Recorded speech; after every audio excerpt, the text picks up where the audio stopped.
Penanganan korban keracunan makanan makan bergizi gratis di Kecamatan Cipongkor, memasuki hari keempat.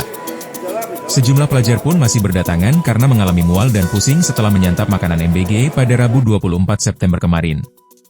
Bahkan kini korbannya tidak hanya pelajar, seorang guru pun ikut mengalami keluhan mual dan juga nyeri pada ulu hati, hingga akhirnya dibawa ke posko penanganan MBG di kantor Kecamatan Cipongkor. Berdasarkan pantauan IDN Times di lokasi, korban berdatangan sejak pukul 7 waktu Indonesia Barat. Hingga pukul 11 WIB korban pun masih berdatangan dengan dijemput mobil ambulans. Petugas yang ada di dalam posko penanganan pun mulai melakukan pendataan dan pengobatan langsung terhadap para korban. Salah seorang guru di MTS Syarif Hidayatullah yaitu Cep Laki Andalusi mendapatkan penanganan dari petugas karena mengalami sakit ulu hati serta gejala lainnya, setelah menyantap MBG dari SPPG pada Rabu kemarin. Nurul berharap agar pemerintah menghentikan sementara program MBG dan melakukan evaluasi secara menyeluruh, karena dia merasa banyak siswa-siswi yang turut trauma dari peristiwa ini. PLT Kepala Dinkes Bandung Barat, Lia N. Sukandar mengatakan, berdasarkan data terkini total korban pada kasus awal mencapai 393 orang, sementara di klaster kedua angkanya mencapai 449 orang. Gubernur Jawa Barat Deddy Mulyadi segera melakukan evaluasi pelaksanaan program makan bergizi gratis. Hal ini dilakukan setelah 352 pelajar dari PAUD SMK di Kecamatan Cipongkor, Kabupaten Bandung Barat, mengalami keracunan pada Senin 22 September kemarin. Yang kasus MBG berdasarkan keterangan yang disampaikan oleh Kepala Dinas Kesehatan, itu secara umum problemnya adalah di makanan itu basi. Karena apa? Karena masaknya itu malam, kemudian didistribusikan dan dimakannya oleh siswa itu sangat siang hari. Jadi waktunya sudah terlalu lama antara dimasak dan dimakan.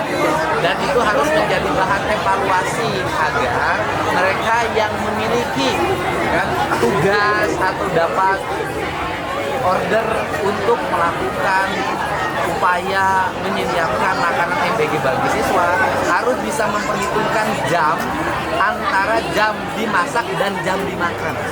Ini problemnya adalah itu penjelasan Kepala Dinas Kesehatan. Pak, bakal ada moratorium nggak Pak? Ya, jadi saya meminta untuk mereka yang menjadi penyelenggara, pemegang dapur-dapurnya itu harus menyesuaikan dengan jam makannya anak jam berapa. Jadi jangan masaknya terlalu sore atau selalu malam gitu. Kalau bisa sih agak mepet ke pagi agar nasi dan makanannya disajikan masih dalam keadaan fresh.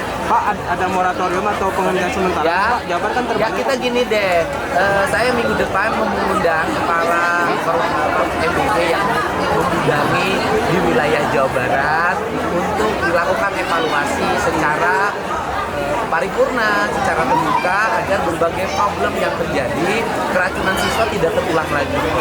Pak, ada potensi pidana nggak Pak? Dapur SPPG Neglasari ditutup sementara, menyusul terjadinya keracunan massal ratusan pelajar setelah menyantap makan bergizi gratis pada Rabu kemarin. Salah seorang perwakilan Dapur SPPG Neglasari yaitu Fauzan Hilmi mengatakan Dapur SPPG Cipari dan Dapur SPPG Neglasari dikelola oleh satu yayasan yang sama. Namun ia tidak menyebutkan apa yayasan tersebut. Diketahui, keracunan massal dari Dapur SPPG Neglasari ini mencapai sekitar 600 orang, di mana beberapa korban dirawat di posko Gor Cipongkor.